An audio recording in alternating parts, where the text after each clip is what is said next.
প্রিয় দর্শক, মাহে রমজানের শুভেচ্ছা। আমন্ত্রণ জানাচ্ছি আরএফএল জগ নিবেদিত শরবত সমাহার অনুষ্ঠানে।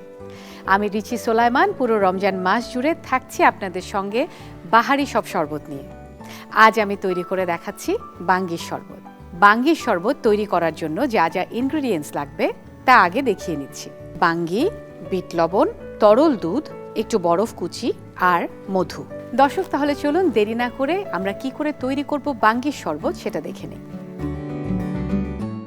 প্রথমে দিয়ে দিচ্ছি সবটুকু বাঙ্গি। বাঙ্গিটা আমি কেটে ধুয়ে আগেই রেখেছিলাম। বাঙ্গি ফলটা সবাই খেতে খুব একটা পছন্দ করে না, সেই জন্য বাঙ্গিটাকে স্বাদটা বাড়ানোর জন্য আমি আমার মতো করে একটা রেসিপি তৈরি করে নিয়েছি। যে ইনগ্রিডিয়েন্টসগুলো দিলে আমি মনে করি যে খেতে ভালো লাগবে, স্বাদটাও অনেক বাড়বে। বাঙ্গির সাথে আমি মনে করি যে তরল দুধটা অনেক ভালোভাবে যায়।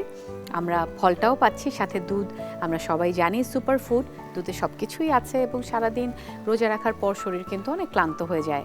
তো এই ধরনের খাবারগুলো আমাদের এনার্জি দেয় এবং পরবর্তীতে আমাদের নামাজ এবং যাতে শরীর ক্লান্ত না হয়ে যায়, দুর্বল না হয়ে যায়, এই ধরনের খাবারগুলো তখন আমাদেরকে সাহায্য করে। আমি দিয়ে দিলাম তরল দুধ, মধু। আমরা জানি যে মধু অ্যান্টি অক্সিডেন্ট হিসেবে কাজ করে।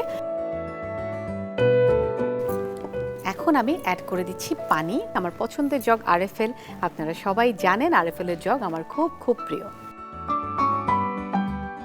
আর শরবত মানেই তো ঠান্ডা কিছু, সো বরফ তো অ্যাড করতেই হবে। বরফটা তো একেবারেই হচ্ছে নিজের পছন্দ মতো। যারা একটু বেশি ঠান্ডা খেতে চান তারা একটু বেশি বরফ অ্যাড করবেন, যারা একটু মাঝারি ধরনের ঠান্ডা খেতে চান তারা একটু কম। আবার অনেক সময় বরফ না অ্যাড করলেও হয়, কিন্তু আমি মনে করি যেহেতু শরবত একটু ঠান্ডা হলেই খেতে ভালো লাগে। আমি এখন ব্লেন্ড করে নিচ্ছি।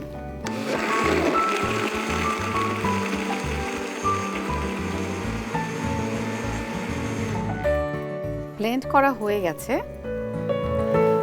এই ব্লেন্ড করা শরবত এখন আমি ঢেলে ফেলছি আমার পছন্দের আরএফএল জগে। আপনারা সবাই জানেন যে আরএফএল জগ 100% ফুড গ্রেড এবং বিপিএ ফ্রি, তাই আরএফএল এর জগ আমার জন্য ভীষণ স্বাচ্ছন্দ্যের। আমি আমার বাঙ্গির শরবতটা জগে ঢেলে ফেলছি। আমি এখন শরবতটা গ্লাসে ঢেলে ফেলবো। আর এটা ডেকোরেশন করার জন্য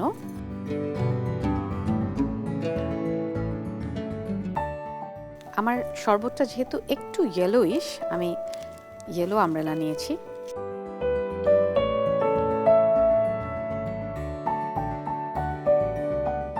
যেহেতু আমার শরবতটা একটু লিকুইড ফর্মে হয়েছে, আমি একটা স্ট্র দিয়ে দিব।